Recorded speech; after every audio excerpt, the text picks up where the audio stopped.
Assalamualaikum warahmatullahi wabarakatuh. Perkenalkan, nama saya Catur Wulandari. NPM saya 25114217. Di sini saya akan mempresentasikan tentang ekonomi Islam. Ekonomi Islam. Apa sih ekonomi Islam itu? Ekonomi Islam adalah suatu cabang ilmu pengetahuan yang berupa untuk memandang, menganalisis, dan akhirnya menyelesaikan permasalahan ekonomi dengan cara-cara Islami. Cara-cara yang didasarkan atas ajaran Islam, yaitu berlandaskan Al-Quran dan Sunnah Nabi. Definisi ekonomi Islam. Ekonomi Islam adalah ilmu sosial yang mempelajari masalah ekonomi masyarakat yang diilhami oleh nilai-nilai Islam. Ekonomi Islam adalah suatu upaya yang sistematik untuk memahami masalah ekonomi dan perilaku masyarakat dalam perspektif Islam.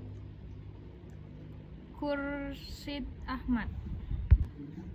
Ekonomi Islam adalah tanggapan para pemikir Muslim atas berbagai tantangan ekonomi. Dalam hal ini didasarkan pada Quran dan Sunnah di samping alasan dan pengalaman Siddiqi.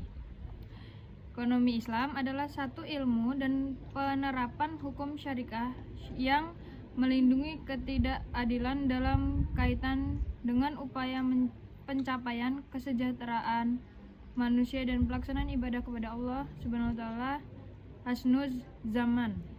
Ada beberapa lembaga ekonomi Islam di Indonesia, yaitu Bank Umum Syariah, Asuransi Syariah, Lembaga Gadai, BMT, yaitu Baitul Ma'al wa Tammiil, dan Pasar Modal Syariah.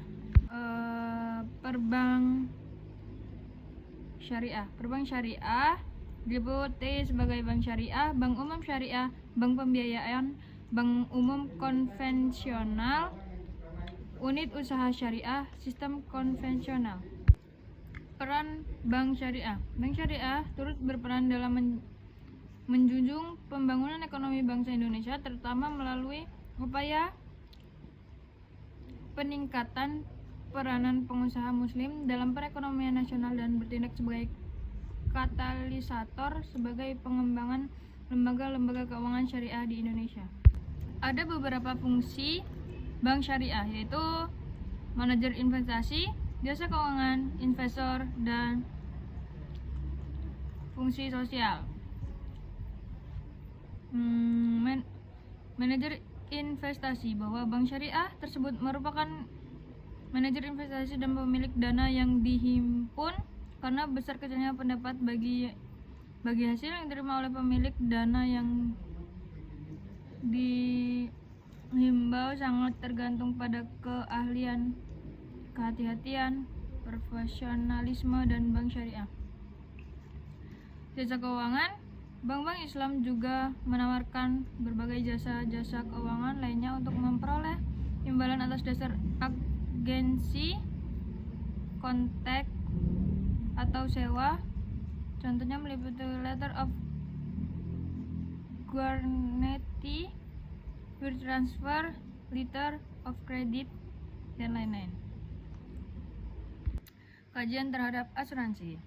Pemahaman terhadap asuransi konvensional adalah haram yang terkandung dalam unsur gharar, maisir, dan riba.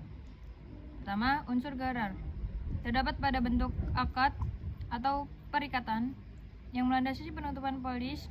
Akad yang terdapat pada asuransi konvensional dikategorikan sebagai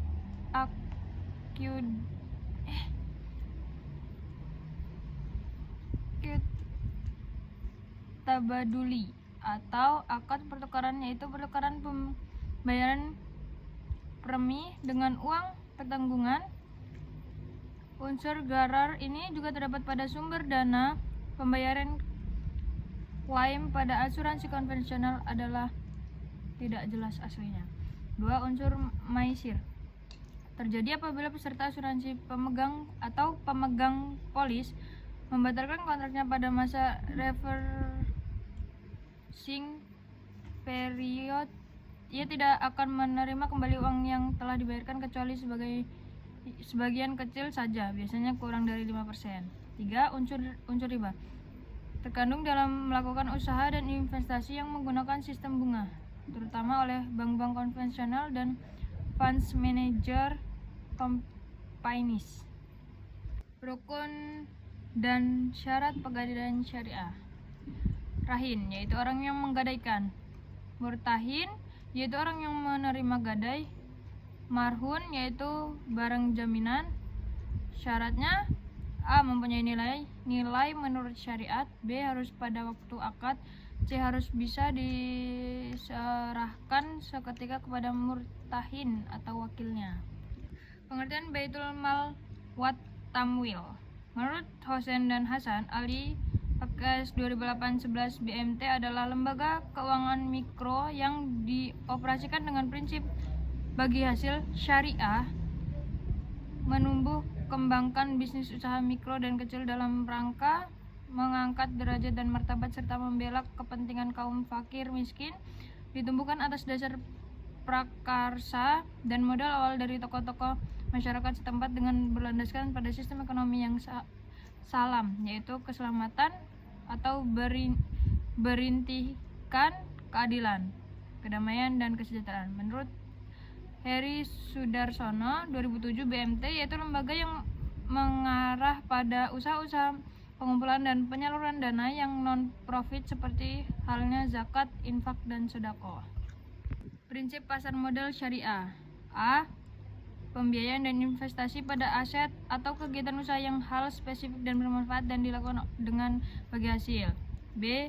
Uang adalah alat pembantu pertukaran nilai. Pemilik harta menerima bagi hasil dan manfaat yang timbul dari kegiatan usaha, maka pembiayaan dan investasi harus pada mata uang yang sama dengan pembukaan kegiatan usaha.